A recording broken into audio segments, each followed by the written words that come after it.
Hello, my dear future nursing officers. Very good evening to everyone. Welcome you all to the Master Nursing classes.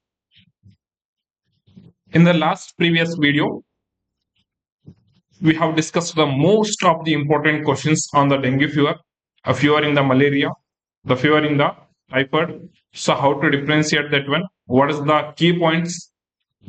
Everything and all the types of the fever, that is the intermittent fever, remittent fever, inverse fever, continuous fever, okay, undulant fever, and where the classically those kind of the fever will be seen, how to grab the particular option as a correct answer in the exams, and most importantly we have discussed the phases of the fever also, and another important points that is related with sleep apnea, the type of the sleep apnea, the treatment of choice in the sleep apnea, the most common risk factor for the sleep apnea.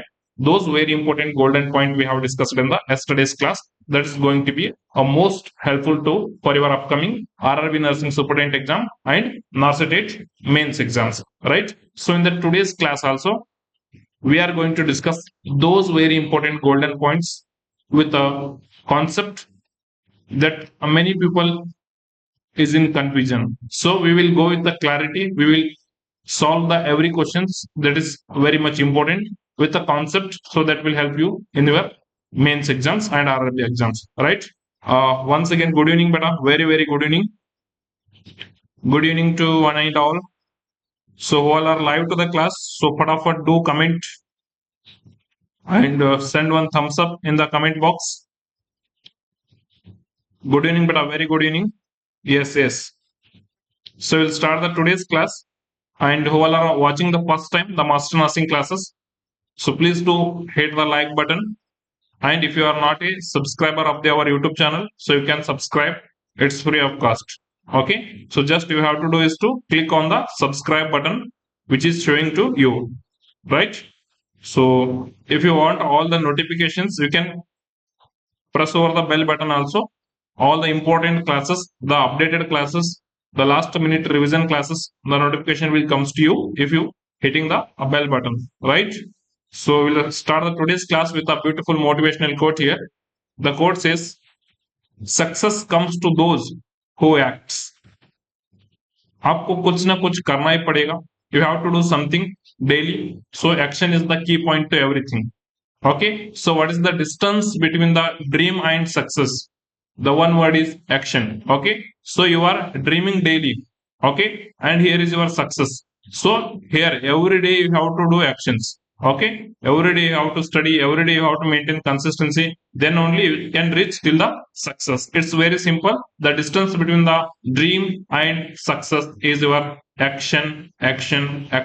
And success come to those people who acts daily, who acts consistently, who acts with the discipline, right? So with this beautiful motivational quote, we will start the today's class. A very good evening, beta. Yes, we will start the class. Here is the first question. Just a second, please. Sorry.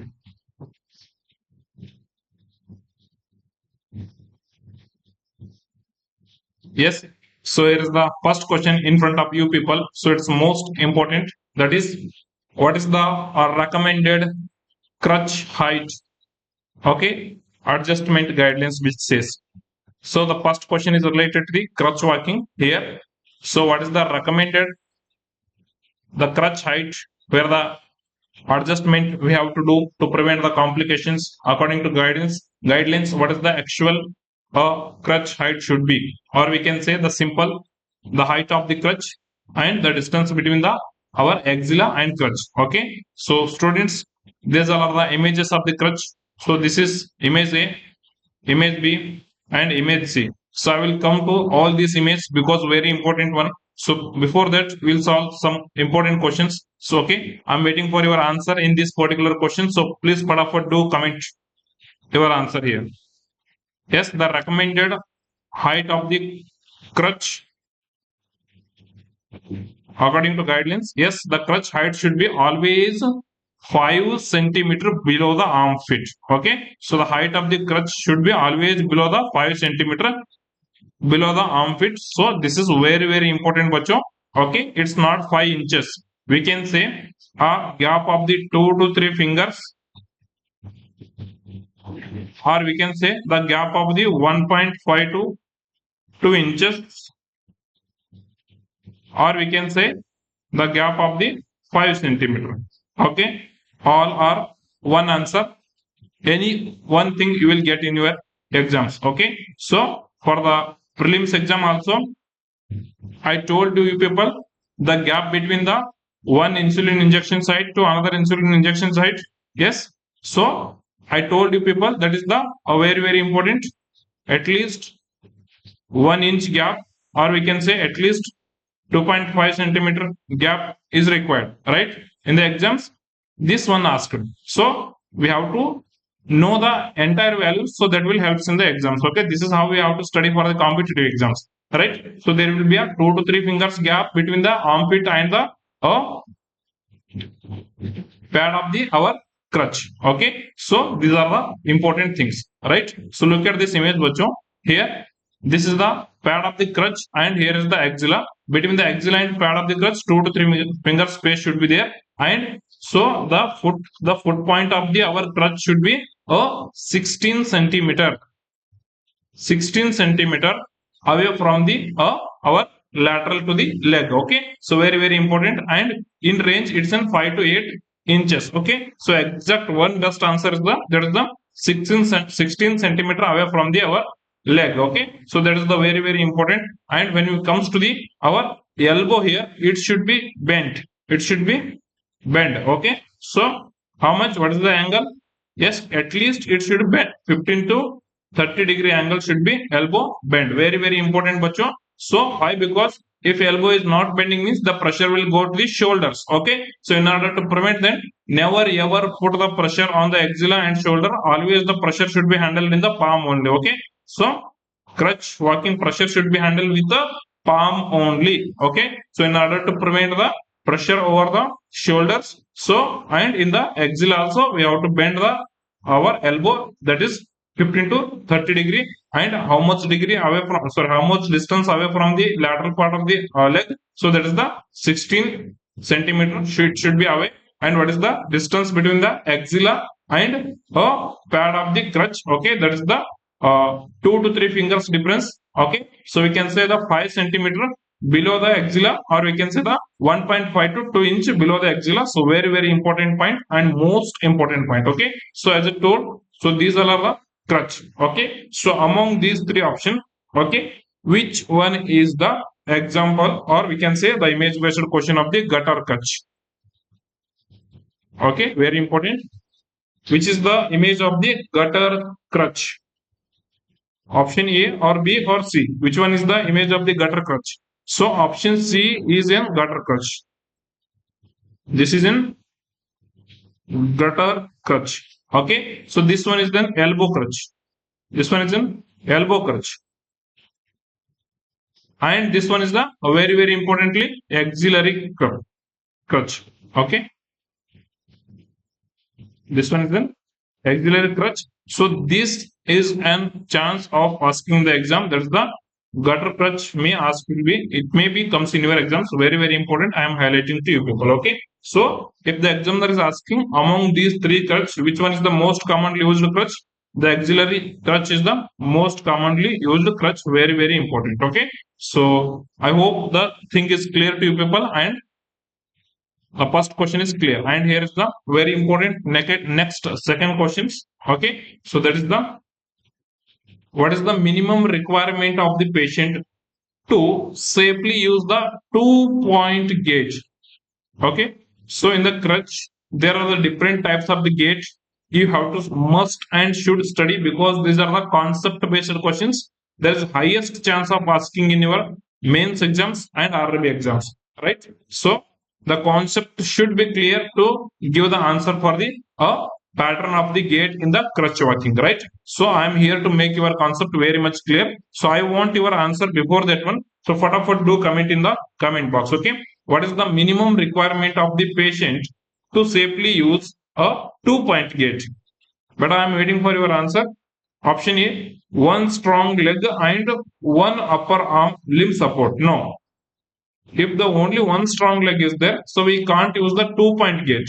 So it's an useless. So first I will say the concept of the 2-point gate, then we'll come to the questions. Okay. So consider this red color highlighted one here, this red color highlighted one. So this one is the crutch photo. Okay. So consider this one is our end of the crutch, or we can say the photo part of the crutch. Okay. Then this black color highlighted one. So these are the our normal foots. Okay. So in the 2-point gate, what happens? If these both legs are weak, but having the ability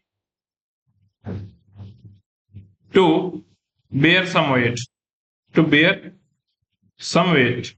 So both are weak, but they should and must have the ability to bear some weight. Okay. So why we call this one as in the 2-point gate?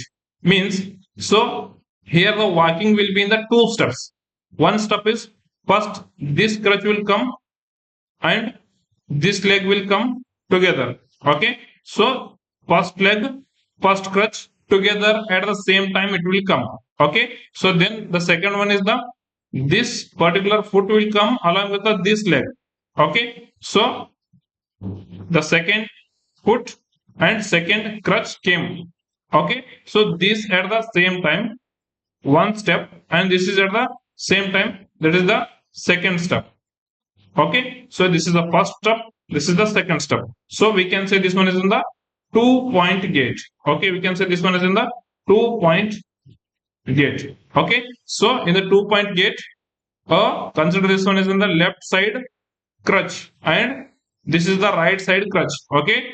The left crutch and the right leg is coming first. Okay. Then second one is the left side crutch and a right side leg coming together. Okay. So this is very, very important. These both are coordinated and these both are coordinated. So this is what we call as in the 2-point gate. Very, very importantly, hope it is completely clear to you people what is the 2-point gate. So in the 2-point gate, we have to use the 2-point gate means the must and should. Okay, there should be a coordination should be and must be present, and a partial weight bearing ability should be present in the both leg. Okay, so these questions will come in your exam. So the correct answer for this one is the option B goes to the correct answer. Both legs should be coordinated and partially weight bearing ability should be present. Okay, if in case both legs are uncoordinated, both leg muscles are weak, and both leg muscles are yes difficult to bear the weight, means we can go for the 4-point gate. Okay, that is the different thing. Okay, uncoordinated, imbalanced, okay, weak muscles means that is the 4-point gate.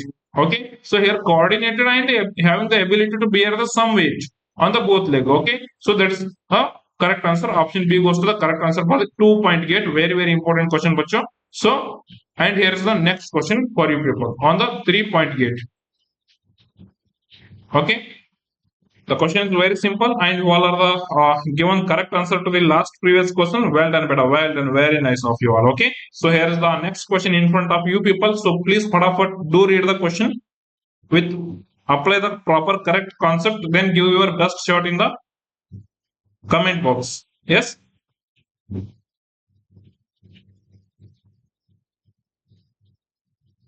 Bacho, in the first slide only I told to you people that the success will comes to those people who act, okay, who involves in the session, who completely engages in the learning. Okay, so here also you people have to comment continuously, to be engaged, to be involved, to avoid the distractions, right? So be completely involved in the comment box. Okay, so the next question is the same simple question: which of the following describes the correct movement pattern in the 3-point gate? Okay, in a 3-point gate, so which of the following describes the correct movement pattern? Yes, option A, right crutch and left leg, then left crutch and right leg. No, this one is a classically just we have discussed here. The right crutch is coming along with the left leg is coming. 1 point, and then the left crutch and right leg is coming. So this is the another point. So first point, this is the second point. So this is the classical example of the 2-point gait just before only we have discussed. Okay, the next option is both crutches and unaffected leg moves together. Yes, what happening here? The both crutches are moving together, then unaffected leg is moving together. No. So this is not possible. It's actually practically not possible. Okay. The next option is both crutches and the affected leg forwards, then a unaffected leg. What happening here? The both crutches are moving forward first. Yes, sir. Then the affected leg is moving. Yes, sir. Then the unaffected leg is moving. Okay. So this is what we call as the a 3-point gait. Yes. Is it confusing? No worry. Don't fear. Your master is here. I will make it very clear. Okay. So the next one is the 3-point gait here we are discussing is the 3-point gait. Okay. So what happening here? Why we call this one as a 3-point means first these what I told, the red one is the foot part of the our crutches. Okay, so these two crutches will come forward first. Okay, same time. So this is the 1-point gait, right? Then a second is the affected leg comes forward now. Okay, consider this leg is affected, means this leg is damaged, this leg is amputated, this leg is fractured. Okay, so the question will come, which point of the gait you will recommend for a patient who is having one leg amputated? The answer is 3-point gait. One leg fractured, the answer is 3-point gait. And one leg is completely unable to use. Okay, the answer is 3-point gait. Okay, so here we have brought the two crutches together at the same time, means this both including the only 1 point. Okay, then the affected leg will come first. Okay, then this affected leg will come first here. Okay, this is the affected leg. Okay, then this unaffected leg will move forward here. Okay, till this it will come. Okay, so this is a first point. The first crutches will come together. Okay, that is the 1 point.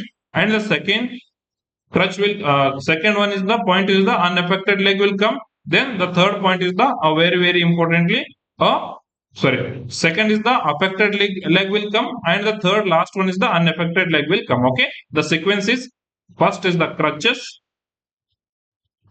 then affected leg, or the affected leg stands here is the amputated leg, the fractured leg, or the unable to use leg. Okay, then comes to the third one is the affected sorry unaffected leg.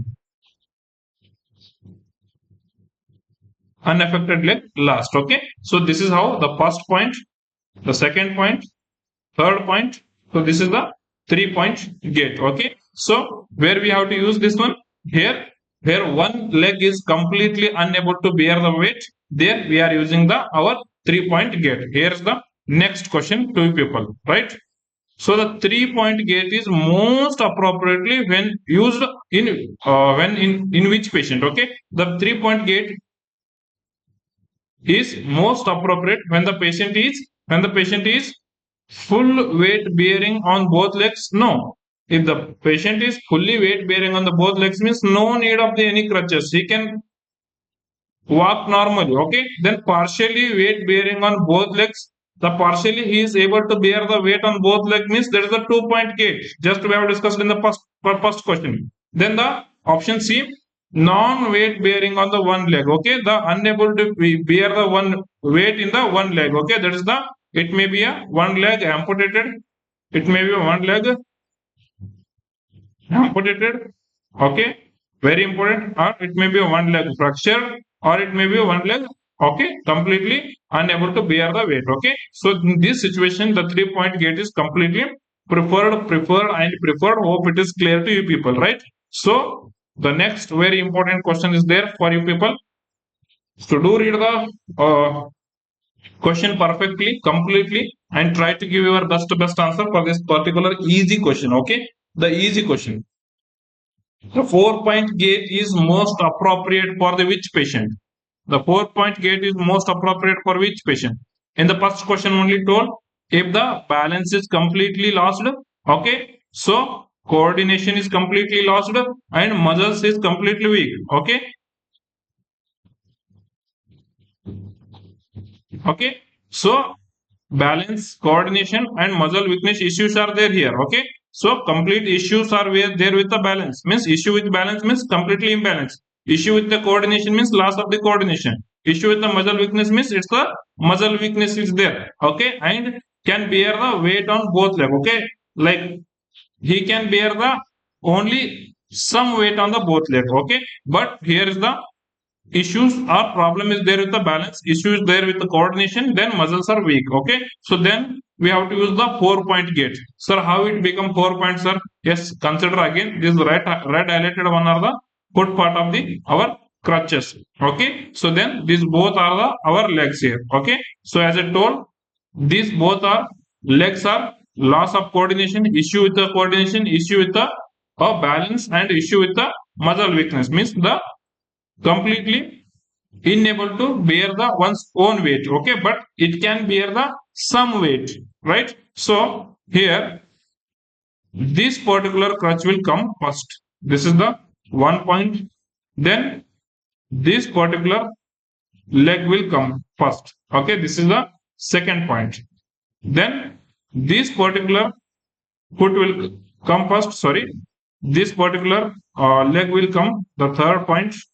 Then this one is the 4 point. Here in the last one, they are the same time coming, but here is the different time. Okay, one thing coming. Okay, in the 2-point gate, what happening?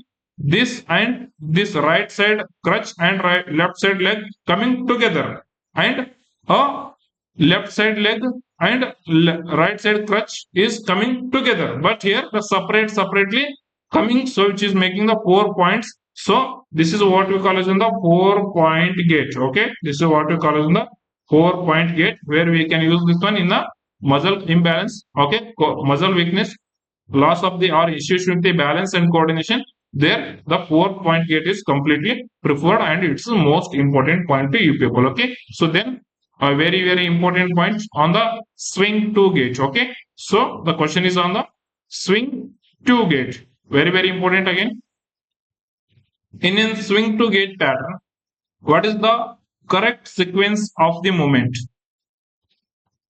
What is the correct sequence of the movement in the swing 2 gate pattern? Okay, there are two types of the gate pattern, where swing to and swing through. Okay, so total two types of the important gate patterns here, which makes you a confusion. So I will make you a clear by showing the images, by explaining the thing. Don't have to worry.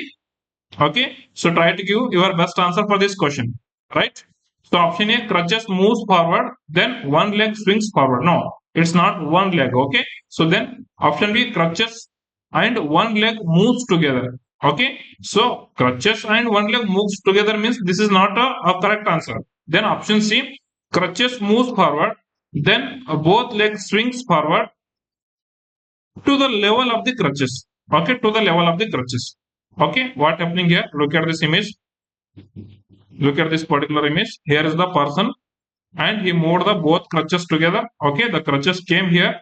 Okay, then he moved the both foot together. Okay, so now the foot is at the level of the crutches. Okay, so here is the crutches, and the foot is at the level of the crutches. So the swing is to the crutches. Okay, if the swing is crossing the crutches and with the foot is coming forward more than the crutches. Okay, the crutches are here, the foot is coming till here. Okay, this is what we call as a swing through gate. Okay, swing through gate. So this is a swing to gate. Okay, very important, the difference. Okay, the differentiating word here is the, that is the to the level of the crutches means it is in the swing through gate. Okay, sorry, it is the swing to gate.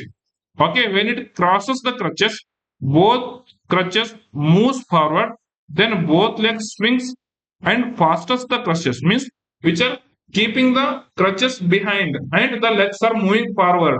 Okay, so which fastest the crutches means yes, the crutches are being inward and the foot are moving forward. Okay, so that is what we call as the swing through crutches. Okay, but you remember at the level of the, okay, here the foots are coming at the level of the crutches, that is the swing 2. Okay, that is the swing 2, and foot are crossing more than the, and foot are crossing the crutches and which is going more than the crutches, so that is the swing through. Very important. 2 point. Okay, So this is the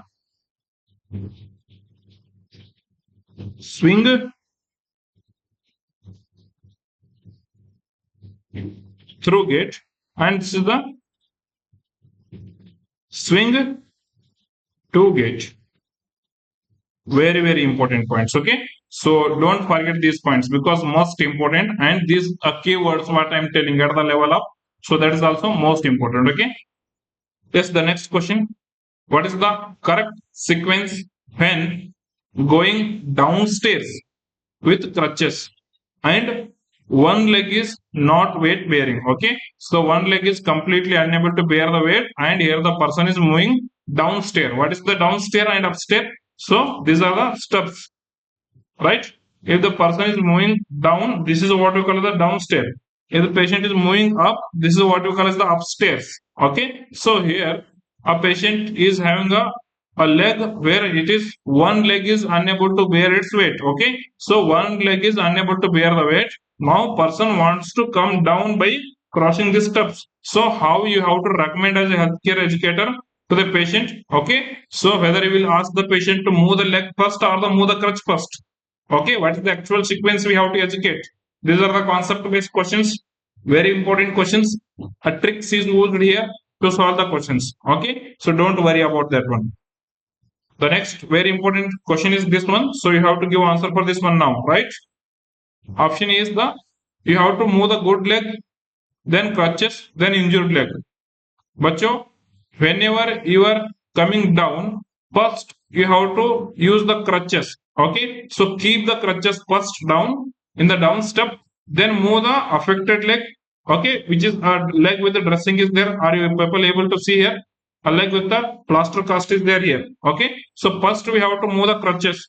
Crutches will move first. Then the affected leg will move second. Then the unaffected leg or the normal leg will come third. Okay, so this is how we have to educate the patient to go downstairs. Otherwise, the patient will fall down. Okay, so otherwise the patient will fall down. Okay, so now search for the correct answer.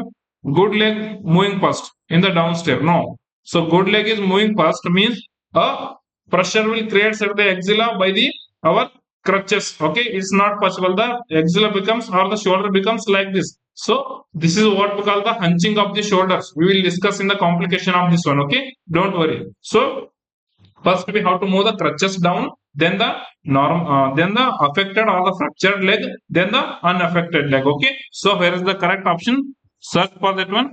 Crutches are moving first, then injured leg, and good leg both together. No, the injured leg and good leg is moving both together. It's not possible. Okay, so the patient will fall down here. Then the option B, the crutches are moving, then the injured leg is moving, then the good leg is moving. Okay, so the correct answer for this question goes to the option B. Okay, option B is the correct answer, and it is the very important question for you people. Okay, very important question. So then comes to the next very important concept in the upsteering of the with the crutch. Okay, so while upsteering with the crutch, okay, remember you are staring up. Okay, you are going up means keep the unaffected leg first. Okay, so while going up, unaffected leg first. Okay, so this lady, she kept the unaffected leg first here.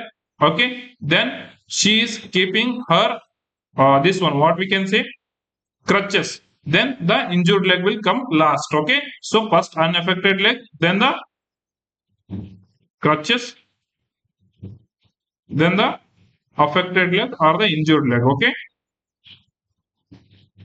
affected leg or the injured leg comes last. Okay, so first you have to remember while going the unaffected leg is first, then comes to the crutches, then comes to the affected leg. Okay, this is how the sequence you have to maintain while going upstairs with the crutches. Very important, bacho. So this is the actual concept on the crutch walking. Okay, so let us quickly revise the all golden point and chanting of the crutch walking. It will help to you people. Okay, so what is the recommended guidelines? Says the distance between the armpit or the axilla and a pad of the our crutch. Yes, the answer is 1.5 to 2 inches or the 5 centimeter or the 2 to 3 finger space should be there. Okay, if there is no space, you are maintaining means yes, it will create pressure over the our particular axilla, and there is the damage to the brachial flexus will be there. So the brachial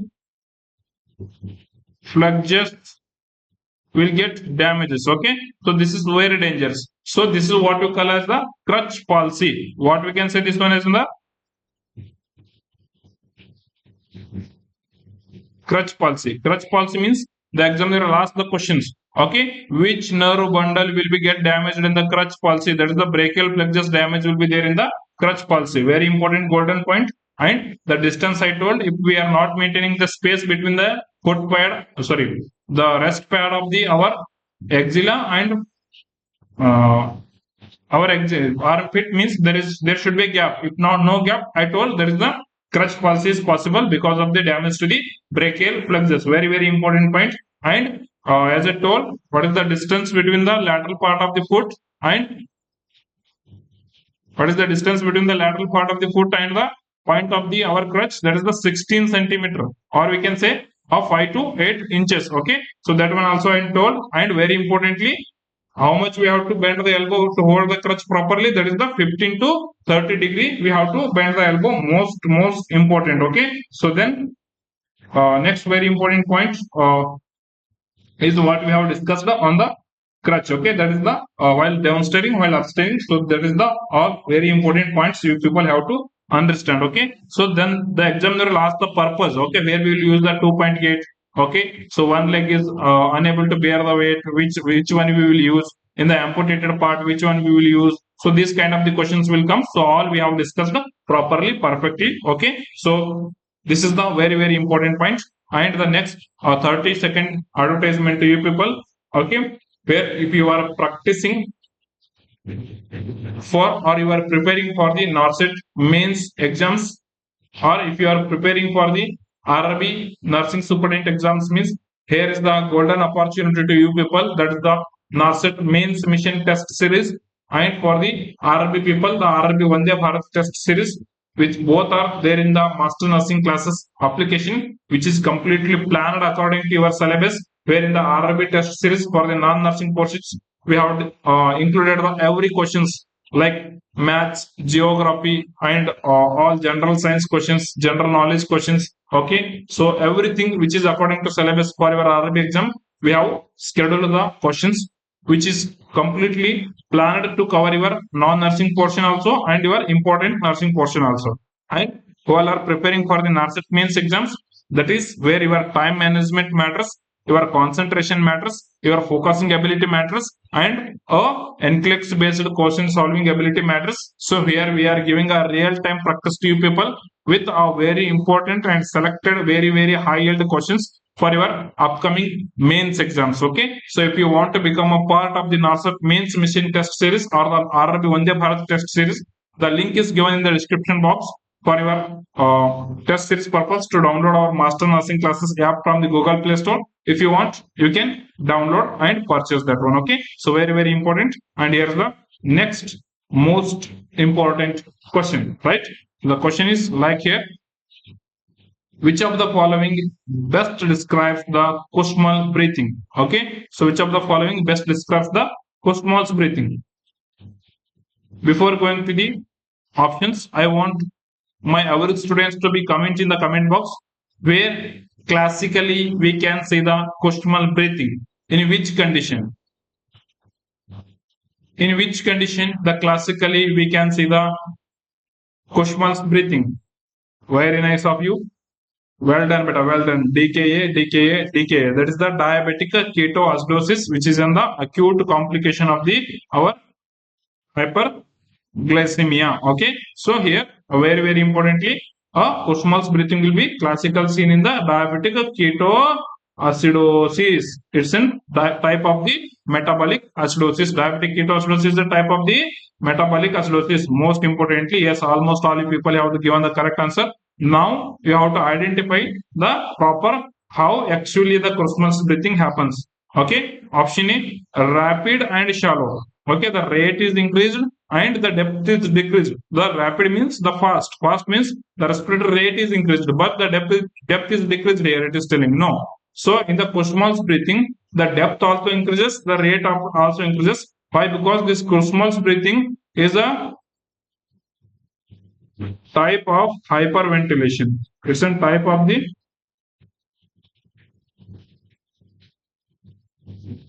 hyperventilation. Okay, what happens in the hyperventilation? In the hyperventilation, the respiratory rate also increases and the respiratory depth also increases. Okay, very important. Okay, so here option A is telling it's in shallow. No, it's not shallow. I'm eliminating the option A. Okay, so then comes to the option B. Irregular gasping. No, it's completely regular. Okay, it's not gasping. And followed by the period of apnea. This is another situation I will explain to you people. Okay, in the next slide only. Okay, don't have to worry about that one. Then the deep rapid breathing pattern associated with a severe metabolic acidosis, or we can say the severe diabetic ketoacidosis. So this is the correct answer. Okay, option C goes here as the correct answer, and almost all you people have given the best answer for this one. Okay, who all are not corrected, so please do correct this one. Okay, so that is the deep rapid breathing means the respiratory rate also increasing. Deep means depth also increasing, rapid means rate also increasing, and here the hyperventilation is happening. So that is what we call as in the Kussmaul's breathing. That is the type of the hyperventilation which happens in the diabetic ketoacidosis. Why it happens? Why it happens means it's in the compensatory mechanism where our lungs want to eliminate the carbon dioxide out of the body. Okay, to push the carbon dioxide out of body. So that is the main purpose where our body is doing the compensatory function in the metabolic acidosis. Hope the concept is clear. Then here's the different type of the very important terminologies that is there for you. Okay. So what is tachypnea? Everyone you will say the tachypnea is the increased rate of the respiration. Okay, the tachypnea only rate of the respiration is increased. Depth of the respiration will be not increased. Only rate of the respiration is increasing means that is what we call as the tachypnea. Okay, sir. What is the rate we have to say in the adults? Only one very important.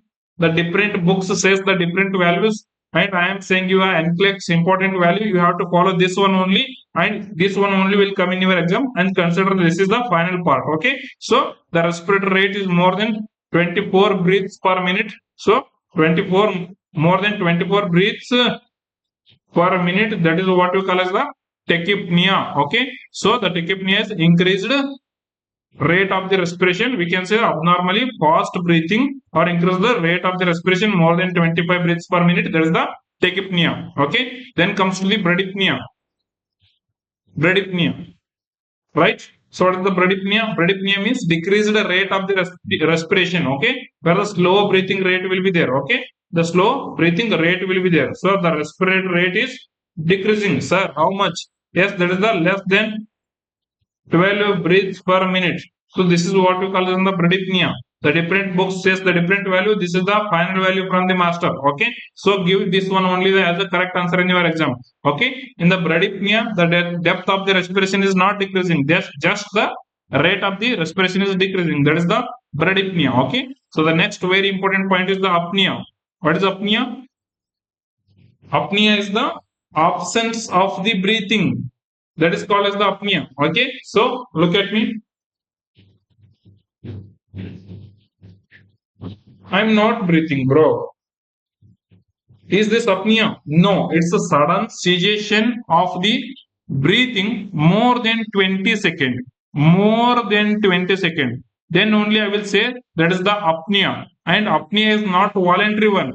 Apnea is the involuntary cessation. Okay, temporarily involuntary cessation of the breathing more than 20 seconds. Then only I will say this one is the apnea. Okay, purposefully I am holding my breath for a 5 seconds, 6 seconds, 7 seconds means that is not an apnea.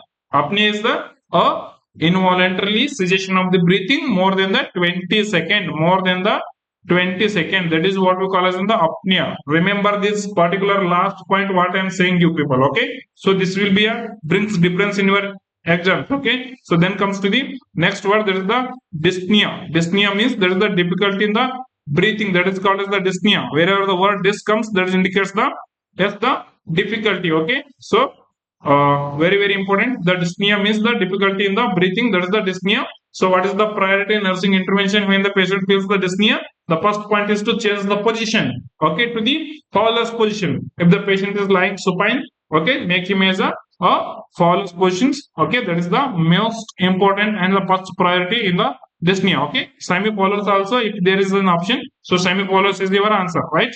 So the dyspnea is the difficulty in the breathing. Hope it is clear to everyone, okay. So then the next very important word, that is the orthopnea. What is the orthopnea? Orthopnea is the a condition where a person who is feeling the difficulty in the breathing in the supine position or in the flat position. He is walking, he is sitting like me, and he is walking like me. So means he is not having any kind of the breathing difficulty. But whenever he will sleep, so that time he will feel the difficulty in the breathing. So that is what we call as in the orthopnea. Orthopnea is the difficulty in the breathing in the flat position. Very, very important terminologies.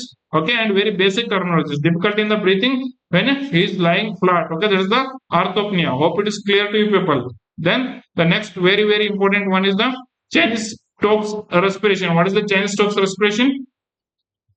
Yes, there is the cycles of the gradual deep breathing followed by the apnea. So what it means, sir? Look at this image. So there is a cycle of the gradual deep breathing. Like this. Okay.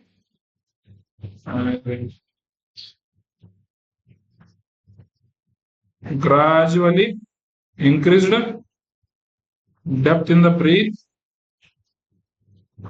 then gradually decreasing the depth in the breath, then period of the apnea. Okay, options of the respiration. Then gradually increasing the breath, gradually increasing the breath, then period of the apnea. This is what you call as in the Cheyne-Stokes respiration. Okay, so this Cheyne-Stokes respiration classically it will be seen in the stroke. The stroke will be seen in the stroke and in the central nervous system damage. Okay, mostly in the stroke. The examiner will ask the question. Okay, which kind of the respiration will be seen in the stroke? That is the Stoke. Which Stoke? That is the C-Stoke. That is the Cheyne-Stokes respiration will be seen in the stroke. Very, very important. Remember with mnemonic. Okay. So the next one is the very important. That is the Kussmaul's breathing. We have discussed already. There is increased deep and rate of the breathing due to the acidosis. That is the Kussmaul's breathing. Then comes to the Bitort's respiration. What is the Bitort's respiration? Yes, the Bitort's respiration is the a group of the irregular breathing periods followed by the irregular apnea. Okay, so which will be seen in the brain injury, especially in the raised ICP and in the opioid poisoning. Remember, bacho. Bitorts. Here is the I stand. Here is the increased intracranial pressure. Then O stands here is the opioid poisoning. Okay. Opioid poisoning.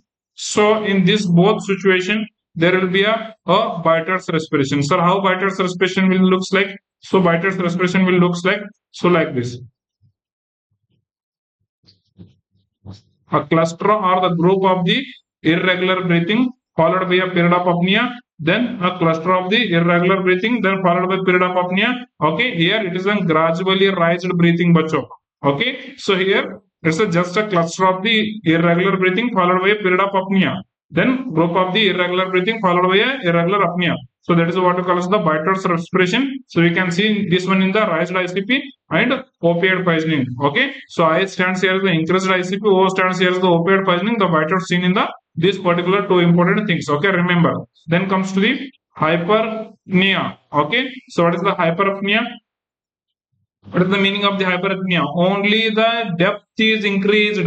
Okay, during the exercise and during the distress, only depth of the respiration is increasing. Okay, the rate of respiration is normal. The rate of respiration is normal and depth of respiratory depth is increasing. That is what we call as the hyperapnea. If rate is increasing, depth is increasing. Both increasing means that is what we call as the hyperventilation. Okay, that is what we call as the Kussmaul's breathing. That is the type of the hyperventilation. Rate is also increasing, depth is also increasing. That is the hyperventilation. Only depth is increasing. The rate is normal. That is the hyperapnea. Okay. Then comes to the hypopnea. the shallow respiration, means the respiration is not deep, only superficial. So that is what we call as the shallow respiration. Very, very important. Okay. So in the shallow respiration also, rate will not decrease, only a depth of the respiration will decreases. Remember the difference between the hyperapnea and hyperventilation. Bacho, it's very basic and very important question. In the hyperapnea, the only the depth is increasing, the rate is normal. In the most important hyperventilation, in the hyperventilation, both rate also rapid and depth also increasing. Okay, this is a Kussmaul breathing is the example for the our hyperventilation. Okay, so here it is primarily focused on the elimination of the carbon dioxide from the body. I have explained it already. Okay, so then what is the eupnea? Wherever the word U comes, that is the normal. Okay, euthyroidism. Euthyroidism is the normal function of the thyroid. Hyperthyroidism is the overfunction of the thyroid. Hypothyroidism is the low function of the thyroid. Euthyroidism is the normal function of the thyroid. Like that only the eupnea. Eupnea is the normal respiration rate, normal respiration depth, the normal respiratory pattern. So that is what we call as the eupnea. Okay. The bradypnea already we have discussed. The rate of the respiration is decreased.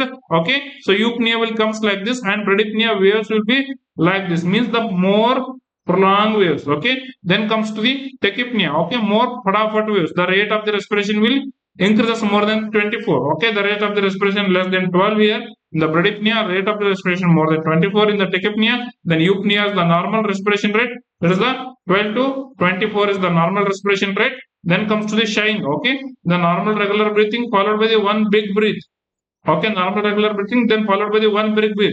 So that is to maintain the lung compliance, lung expandability. To maintain that one, yes, the normal shy will also come. And when we put the patient on the mechanical ventilator, okay, in order to prevent the collapse of the lung and in order to maintain the expandability of their lung, so we will keep on setting that is a shy. Okay, so in each normal regular breathing, it will give a large breath. Okay, that expands the lung properly. That is what we call the shy. Already we have discussed in the mechanical ventilator chapter. Okay, so the videos are there free of cost in the our YouTube channel. Who all are required and wants to know about the mechanical ventilator, you can look at that videos. Okay, so the next very important point is the biters we have discussed, Chinese talks we have discussed. Okay, so remember this image based questions for the biters and image based question for the Chinese talks. These main strikes in your exam. Okay, the Kussmaul, the rate and depth both increased. Okay, so you can see here that is the most important things about the our types of the breathings abnormality, and definitely one question will strikes in your exam 100%. Okay, so 100% once exam will one question will strike in your upcoming means exam and upcoming RRB nursing superintendent exam. Okay, so in the nursing superintendent exam at least 3 questions will comes from the respiratory chapters. Okay, so I have discussed the most high yield content for you people. Okay, so while are preparing for the RRB, so take a screenshot of the old slide. Okay, this slide. Okay, then very importantly revise all the important points what I have given here. Okay, so the next very important question is here, and from this particular question also very important question, definitely one question will strikes in your upcoming exams, right? The question is again very simple. What is the name of the compound formed when the carbon dioxide binds with the hemoglobin? Okay, so this is the Hb, and with Hb the carbon dioxide is okay, there is a bind between the Hb and the carbon dioxide. What we can say this one? So option A is the carboxyhemoglobin, option B is the carbaminohemoglobin, option C is the hypoxia, option D is the oxyhemoglobin, option E is the hypoxemia, option F is the paradoxical respiration. So what is the correct answer? Examiner will not give these particular many answers options here. He will give only 4 options, but I want to clarify these particular simple words also. So that's what I have added extra options to you people. Okay, so my purpose is to solve the many important points in a one question, so that will actually helps to you people in your upcoming exams. Okay, so the answer I want your answer, correct answer I want. Yes, who all are choosing the correct answer is the option B. Your answer is wrong, correct. Okay, your answer is correct. So whenever the carbon dioxide binds with the hemoglobin, that is the what we call as the carbaminohemoglobin. So then what is the carboxyhemoglobin, sir? when there is the hemoglobin binds with the carbon monoxide. So this is what we call as in the carboxy hemoglobin. The carboxy hemoglobin is whenever the hemoglobin binds with the carbon monoxide. That is what we call as the carboxyhemoglobin. Okay, very very important. So if there is any carbon monoxide, or the CO poisoning, the treatment of choice, many times asked questions, that is the hyperbaric oxygen. Okay, hyperbaric 100% oxygen is the treatment of the choice for the treating the carbon monoxide poisoning. Sir, then what is the difference between the hypoxia and hypoxemia, sir? Yes, in the tissue, the O2 is decreasing in the tissue. That is what you call the hypoxia. The oxygen is decreasing in the blood. That is what you call as the hypoxemia, right? The lack of oxygen in the blood is called as the hypoxemia. The lack of oxygen in the tissue is called as the hypoxia. Very, very important. Then what is the oxyhemoglobin? Oxyhemoglobin is the a simple important term. That is the hemoglobin is binding with the oxygen. Very, very important. Okay. So the question will come. The The 1 gram of the hemoglobin carries how much oxygen? 1 gram carries the 3.4 gram of 1.34 gram of the oxygens it will carries. Okay, so most importantly, and 1 HB carries how many molecules of the oxygen? So 1 HB, 1 hemoglobin carries the 4 molecules of the oxygen. Okay, so 4 molecules of the oxygen will be carried by the one very important hemoglobin molecule. Okay, one hemoglobin molecules carries the 4 very important molecules of the oxygen. Okay, so these questions also it will comes. The oxyhemoglobin is the hemoglobin plus oxygen. Okay, then what is the paradoxical respiration, sir? Sir, look at me, sir. When I'm taking the deep breath, my chest is expanding and my abdominal muscles is contracting. My abdominal muscles will contract. Okay, you people also make a practical thing. That's the take a deep breath. Chest will expand and abdominal muscles will contract. Okay, the chest will expand, the abdominal muscles will contract. Then when I am releasing the breath, the chest is collapsing and my abdominal muscles are relaxing. Okay, so this is the question also which was came in your prelims exam. Okay, so who all are chosen? The answer, the expand of the chest muscles and contraction of the abdominal muscles, which happens during the inspiration. That is your correct answer. Okay, so if you want, you can do it practically. It will comes to you. Okay, so take a deep breath. Chest muscles will expand and leave the breath.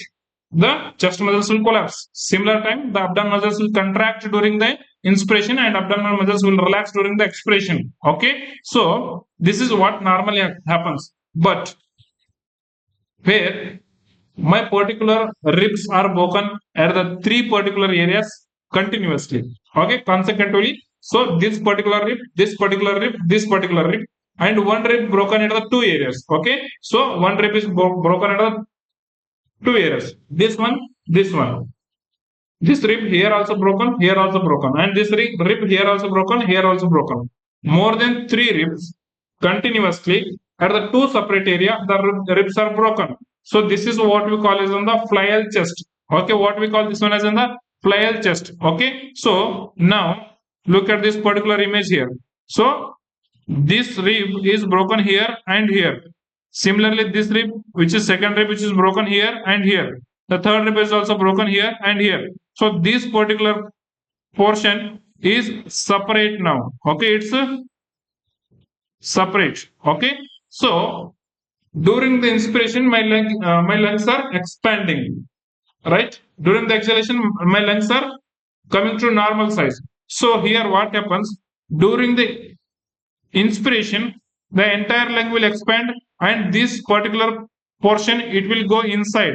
Okay, so this portion it will go inside. So means opposite of the normal respiration. The chest portion during the inspiration is going the inside, and the chest portion during the exhalation which is coming the outside, which happens in the flail chest, Okay, so this is what we call as in the paradoxical respiration. Most important, bacho. Paradoxical respiration. So this is the golden point, very important point, bacho.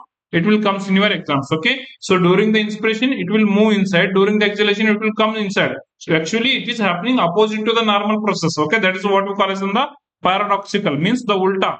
Okay, so ulta respiration, or we can say the paradoxical respiration. So this will be seen during in the our flail chest condition. Okay, hope the many questions we are got cover in the particular one single question. Okay, so if you understand the whole process, so please do thumbs up in the comment box fatafat now. Yes, fatafat do comment in the comment box and send the thumbs ups to me. Yes, fatafat do send the thumbs up to me.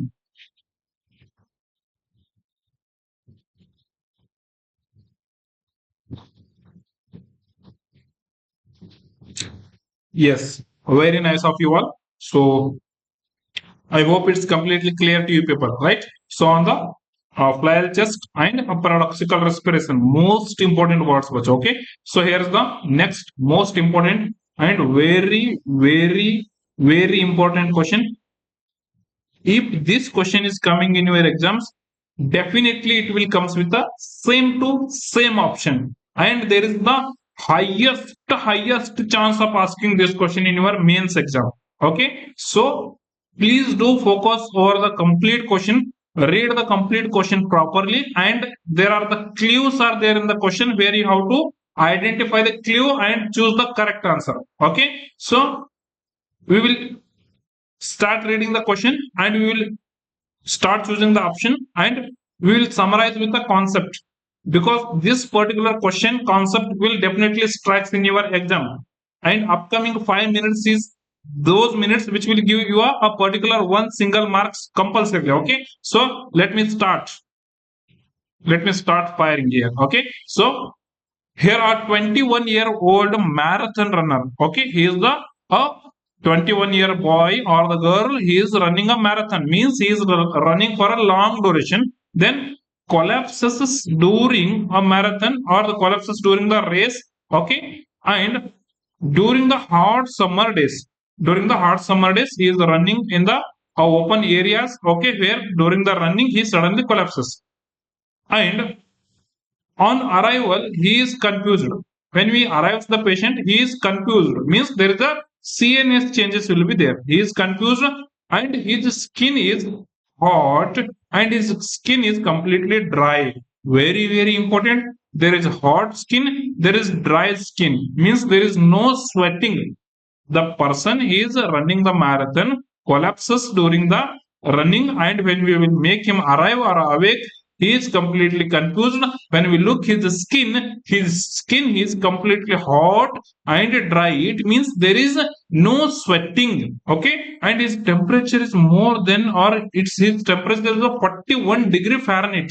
Okay, so or you can say 106 degree or 106.2 degree Fahrenheit or the 41 degree Celsius. Okay, then heart rate is increased to the 140 and BP is decreased. Okay, there is tachycardia, then hypotension. So what is the most appropriate next step here? Okay, so option A, administer the IV acetaminophen. So this is not a case of the fever. Okay, if it is a case of the fever, consider it is a due to the some infection. He came and admitted in the ward, and his fever is increased. Or during the blood transfusion, okay, there is the FNHTR, that is the febrile non-hemolytic reaction is there. So that time you can give the acetaminophen. Okay, the paracetamol you can give here. But this is not a case of the infection, and it's not a case of the fever. It's a case of the heat stroke. It's a case of the heat stroke. It's a case of the heat stroke. Okay, so what is the priority intervention or the most appropriate next step here is the, yes, we have to initiate a rapid cooling via ice water immersion is the priority. Okay, whatever it may be they have given in the option, your priority answer should be this one, and this is the most important next step. Okay, so this is the priority answer here. Okay, so move to the shaded area and monitor the vitals. This will not help because the patient temperature is very high and patient is confused. Okay, and hypotension and tachycardia is there, so anything may happen. So first priority is to treat the cause. What is the cause here? The cause is the body is failed to maintain the thermo regulation. Means our what we can say, hypothalamus is there. In the hypothalamus the temperature regulation will happens. Okay, so posterior part which produces the uh, heat and anterior part which decreases the heat. Okay, so the thermolysis will be done by the anterior part of the hypothalamus and a posterior part of the hypothalamus which produces the heat. Okay, posterior hypothalamus produces the heat, anterior hypothalamus, okay, abolishes the heat, means the decreases the heat. Okay, remember, posterior produces, anterior abolishes or decreases. Okay, so very very important, remember the important two golden points. Okay, so here the thermoregulation is failed and body's temperature is very high, so this is the case of the heat stroke. So the scenario or the criteria of the heat stroke you have to understand to bring the answer correctly. Okay, so heat stroke is a life threatening condition characterized by the core body temperature is more than 40 degrees Celsius. Yes, in our given question also, so the core body temperature is 41 degrees Celsius and core body temperature is 106 degree Fahrenheit. Okay, so yes, it's matching here. The core body temperature is more than 40. Yes, that is the 41 means the more than 40. Then the core body temperature is more than 104 degrees Celsius. It's telling. Okay, the 106 degree Fahrenheit, 106 degree Fahrenheit is more than 104 degrees Fahrenheit. Okay, yes, it's matching, sir. Then accompanied by the central nervous system dysfunction, where the patient is having the confusion. Yes, sir. In the option also confusion is there, sir. And seizures, coma, may patient go here. Okay, due to the failure of the thermoregulation. Okay, this is due to the failure of the thermoregulation, where the hyperthermia is there more than 40 degree Fahrenheit and altered mental status. That is the delirium, seizure, coma, confusion is there, and the skin is hot and flushed. Okay, due to the no sweating, due to the no sweating, the very very important criteria, due to the no sweating. Okay, so then our option, because why no sweating means it's a here the sweating is there means the thermoregulation is the normal. Okay, no sweating means there is a failure in the thermoregulation. Okay, that's what there is a no sweating. Okay, so then comes to the next very important point, the tachycardia is there, hypotension is there. Yes, sir, in the question also the tachycardia is there. Yes, sir, in the question also the tachycardia is there and the hypotension is there. Look at the heart rate is 140, that is the tachycardia. BP is 90-60, there is decreased the BP. Okay, so that is the very very important. Then the nausea, vomiting, muscle cramps may happens. Okay, so this is the criteria where there is a no sweating, heart flushes, sorry, heart and flushed and dry skin, and tachycardia, hypotension, and altered mental status. There is the confusion and the delirium, seizures and coma, and hyperthermia, which is going the more than 40 degrees Celsius or the more than 104 degree Fahrenheit. So this is the classical criteria which states about the heat stroke. Okay, which says about the heat stroke. Most important point. And in the management of the heat stroke, the first very important priority answer goes to the ice water immersion. That is the best for the exceptional. Okay, so if the there are two type of the things is there, so you can understand only one thing, that is more than enough. Okay, so ice water immersion is the first priority answer. Okay, so this is the priority. Okay, so the rapid cooling by the ice water immersion is the most important. Then evaporate the cooling, so the ice packs in the axilla, groin and neck we have to keep. Okay, so this is the intervention. Then the rapid cooling in the ice water immersion is the best answer you have to choose here. Okay, the question is also asking the same one. Most appropriate next step is the initiate the rapid cooling via ice water immersion. So that is the priority, and your answer in the heat stroke is the clear. Okay.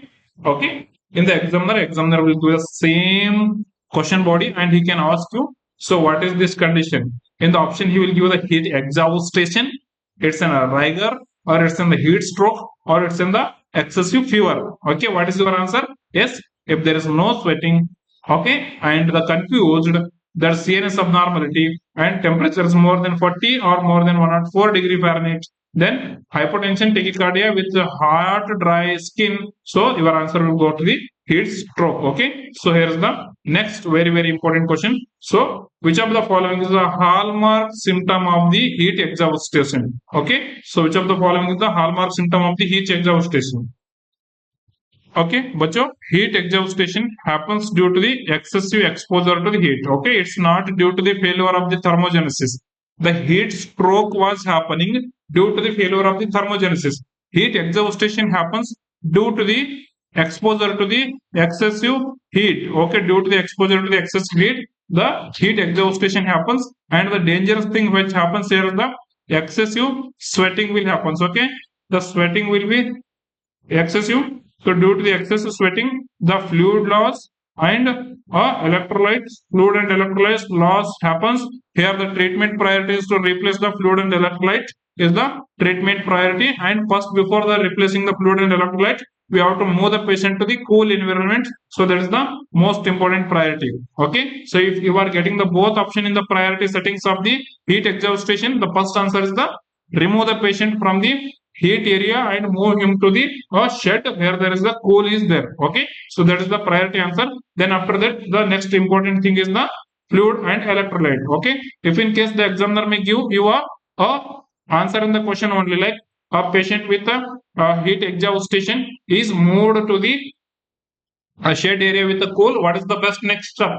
So he moved to the shed with the cool means we can start with the yes, a fluid and electrolyte replacement is the priority answer goes there. Okay, so what is the hallmark sign of the heat exhaustion? The question is asking the seizure. Bacho, in the heat exhaustion there is no any CNS symptoms. The seizure, coma, confusion, which we can see in the heat stroke, not in the heat exhaustion. So I am eliminating the option A. Then comes to the elevated temperature, core body temperature more than 40 degree. No, bacho, in the heat exhaustion the temperature is always less than 40 degrees Celsius only. Okay, so it may be a 39, it may be a 38. Okay, so always the temperature in the heat exhaustion is less than 40 degree Celsius. Okay, so that is the very important. Then hot and dry skin. So this is a due to the failure of the thermoregulation, there is no sweating. This is a classically seen in the heat stroke, not in the heat exhaustion. I am eliminating the option D also. Then our answer is the profuse sweating and the dizziness due to the hypotension. Okay, profuse sweating means the fluid will loss means a proper circulation will not go till the brain, so the dizziness will be felt by the patient. So the answer for this question goes to the option C as a correct answer. And remember the difference between the our heat stroke and heat exhaustion. From here, definitely possibility of the asking the one question directly in your exam. Okay, the core body temperature in the heat stroke is more than 40 degrees Celsius, and the core body temperature in the heat exhaustion is the less than 40 degree Celsius. Very important. And causes is the yes, the severe failure of the thermoregulation for the heat stroke, and the causes for the heat exhaustion is the yes, there is exposure to the heat. Okay, that is the most important cause here. Then the sweating in the heat stroke. The sweating in the heat stroke is the absent. The sweating in the heat stroke is the profuse, excessively sweating is there in the heat exhaustion. Then comes to the skin appearance. No sweating means hot and dry skin. The excessive sweating means cool, calm skin will be seen in the heat exhaustion. Bacho, note down. In the heat exhaustion, the cool, calm skin will seen. Means remember how much excessively the sweating is happening here. Okay, so this is the what the examiner will throw. In the heat exhaustion, the cool skin is coming means this is the examiner's favorite point he will throw in front of you people. Okay, so that is the heat exhaustion. The cool, calm skin will be seen due to the excessive sweating. That is the classical seen in the heat exhaustion. Then the mental status changes or the CNS changes, which is there in the heat stroke. The confusion, delirium, seizure, and coma will be there in the stroke. So, but in the heat exhaustion, the mental thing is the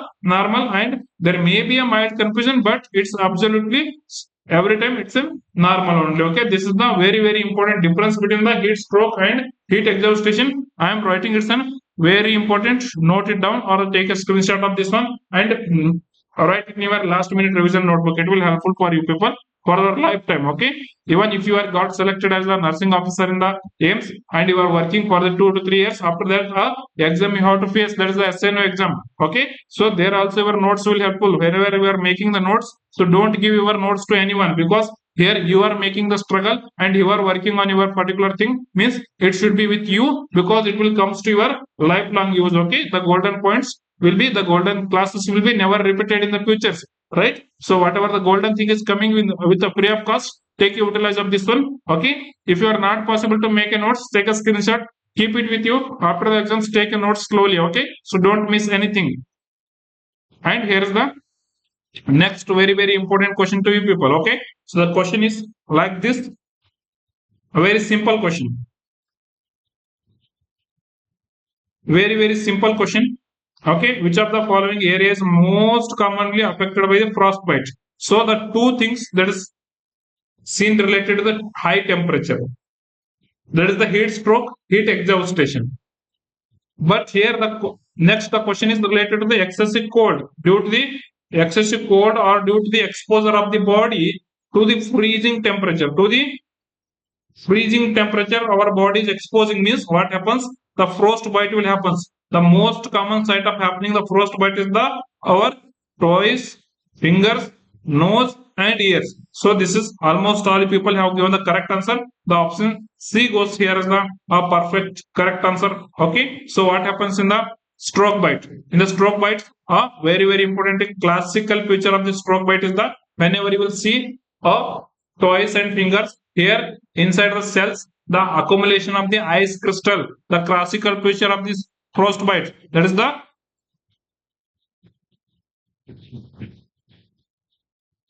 accumulation of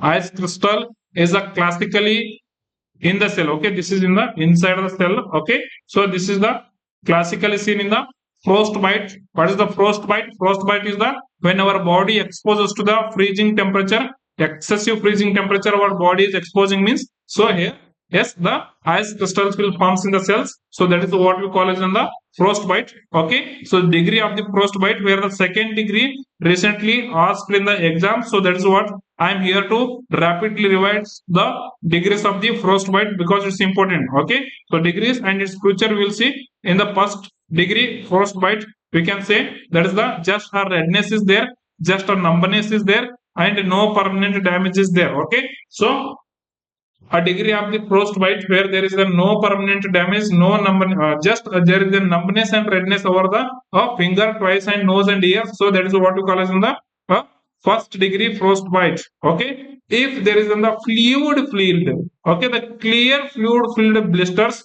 and swelling is there over the nose, earlobe and fingers and twice. Okay, so that is the second degree frostbite. This was recently asked in the exams. Remember bacho, in the second degree frostbite there is a clear fluid filled blisters will be there, not blood filled blisters. The hemorrhagic blisters we will see in the third degree. Okay, the hemorrhagic blisters we will see in the third degree frostbite. Okay, so the fluid filled blisters in the second degree, the hemorrhagic blisters in the third degree. Okay, then the blue black skin and deep tissue damage also will be there in the third degree. Okay, but it will not exceed till the muscle, tendon and bone. Okay, but if it is involving the tendons, muscles, bone, means that is what we call as in the fourth degree frostbite. So this degree of the frostbite is most important. Take a screenshot of this one. The first degree, just redness is there, numbness is there, no permanent damage.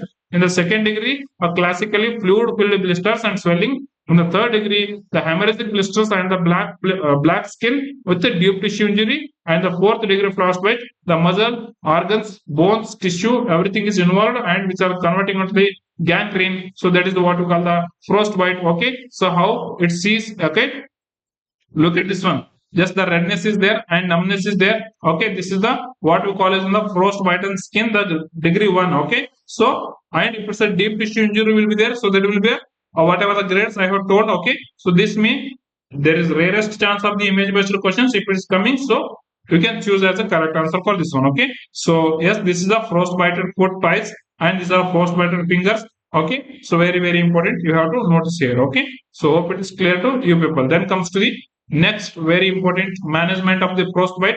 Whenever you will see a patient who is exposed to excessive cold and freezing point, just priority is to move the person to the warm area, then dry the person immediately and remove all the wet cloth Okay, and tight clutch we have to remove the first. Then avoid walking on the frostbitten foot. If the patient foot is already frostbitten, we have to advise the patient not to walk with that foot, and we will ask the patient to take rest. Okay, then give rest to the those particular foot. Okay, and very importantly, as I told, this is happens due to the excessive exposure to the cold.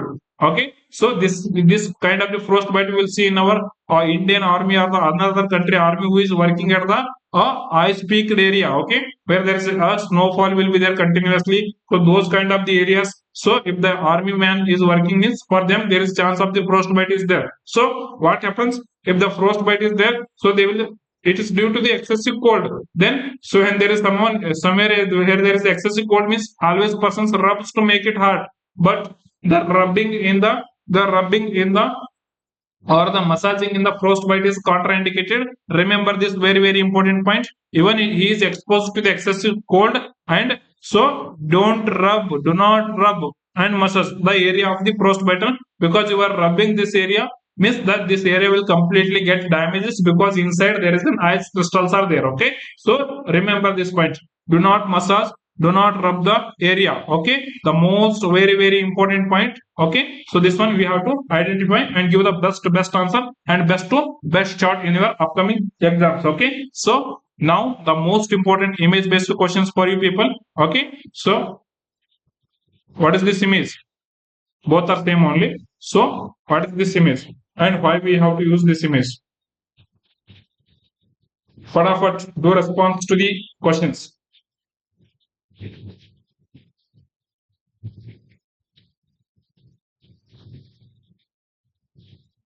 Yes, this is the image of the trapeze bar image. Okay, this is the image of the trapeze bar. Very importantly, where we have to use the trapeze bar, or we can say the head end trapeze bar. Okay, so where we have to keep this one at the head end of the patient, where the patient will hold this particular bar and he will use this trapeze bar to move himself and to change the position of the himself. Okay, so this is the self-assisted device at the bed. Okay, where the patient will take a help of the trapeze bar when he is unable to move his body on his own. So he will take a help of the trapeze bar and he will move over the bed. Okay, so the trapeze bar is used to move the patient over the bed. Okay, that is very important. The purpose also I have told, and image based also question also I have told, because there is chance of asking the image in the your upcoming exams. Okay, so what is this image? The B. This is the C. Yes, what is the this image? Option B. Yes, very nice of you all who are commented the trapeze bar. So your answer is correct. Then comes to the option B. What is the correct answer here? Yes, this is a dome shaped structure which is made up of sometimes steel, sometimes plastic also. Okay, so we can use this one in the hospital in the burns ward. Okay, where we will use this one? In the burns ward, and in some neuro wards also we can use this one. Okay, where we have to use this one? Yes, the option B is our bed cradle. What is this one? This is the bread cradle. Okay, so yes, almost all people have given the correct answer, and the option C is the footrest. Footrest. Yes, few of you have given the correct answer. Okay, so where we have to use the bed cradle, so we will use this one in the burns ward. Okay, so if the patient with the entire body burn is there, so we have to cover the body.